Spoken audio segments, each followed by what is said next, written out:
nakita mo? Ayaw niya pang ipakita sa akin yung cellphone, iniiwas niya. Oo. Eh, inagaw ko, nabasa ko. Ayun ang nakalagay, nakasulat.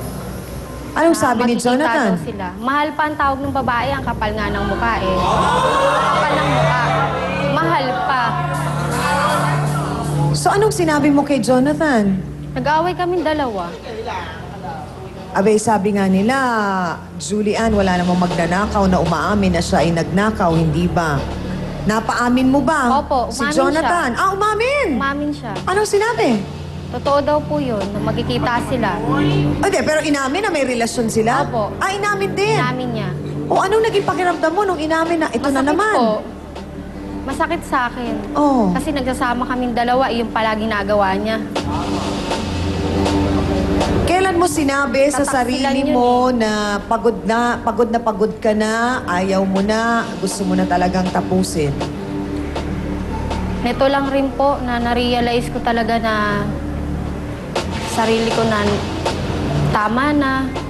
Yung ganitong Yung mga bang dahilan pangyayari. kung bakit umalis ka ng Opo. bahay? Tapos ayun nga po, nung umalis ako, ibinahay niya na. So parang ang nangyari, Ate Julie, inantay ka lang niyang umalis. Tapos ibinahay niya. Doon sa bahay niyo mismo kung saan kayo Sa bahay nakatira? nila, oh. Gano'n sila katagal nagstay doon? Nalaman mo ba? 3 buwan daw, sabi nung kapatid niya. Paano mo nalaman? Sinasabi niya sa akin ng kapatid niya eh. Sinusumbong Nagpupunta. ng kapatid. Kasi ang gusto nga nung kapatid niya, magkabalikan pa kami ng kuya niya. Sinong kapatid dito? Yung si Johnny. Si Johnny ang nakakausap mo. Siya ang Opo. nagkwento sa'yo na yun nga daw, babae, dinala doon sa bahay. Siya At po. doon natulog ng... Opo, nagtatabi nga silang dalawa eh. Sinong ibang tao sa bahay? Yung magulang niya po, mama niya po, O anong sinabi? pinapaalis daw po, ayaw umalis. Sino ang pinapaalis? Yung Annalyn, yung kabit ng Yung mister ko, babae. Pinapaalis ng nanay ni Opo. Jonathan. Ayaw umalis. ayaw umalis. Anong sabi ni Jonathan? Nalaman niya na pinapaalis yung Ewan ko sa babae. kanya. Kung anong ayaw niya. Mula nung paalis. umalis ka, hindi na kayo Hindi na nagkaroon po. ng Wala na. komunikasyon Ang nagsasabi ni lang- Jonathan. So ang nagkukwento lang sa'yo ay yung kapatid. Opo. So hanggang ngayon, nandun pa rin yung babae? Ewan ko po, andun pa rin po ata. Gaano ka kagalit kay Jonathan, Julian? Hindi lang galit, galit na galit talaga, sama ng loob. Pero kung Kasi- tatanungin kita ngayon ng deretsahan, Julian, mahal mo pa ba si Jonathan? Hindi ko po alam. Hindi ko po alam kung mahal ko pa.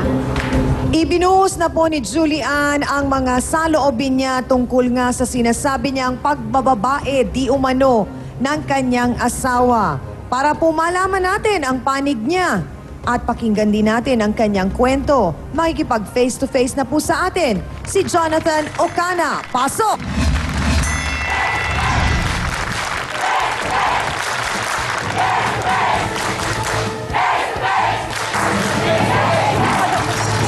Sandali lang, Ate Julie.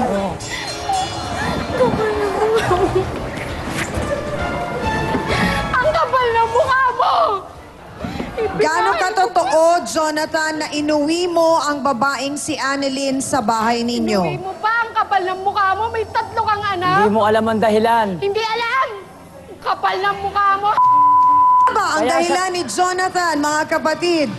Wala kang kwentang ama. siya ay malalaman po natin ng face-to-face. Diyan lang kayo.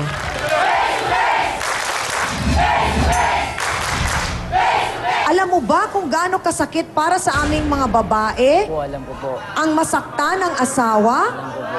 At alam mo rin ba kung gaano kasakit para sa aming mga babae na nakikipagtali kami sa asawa namin kahit alam namin na nambababae ang asawa namin? Alam ko po yun.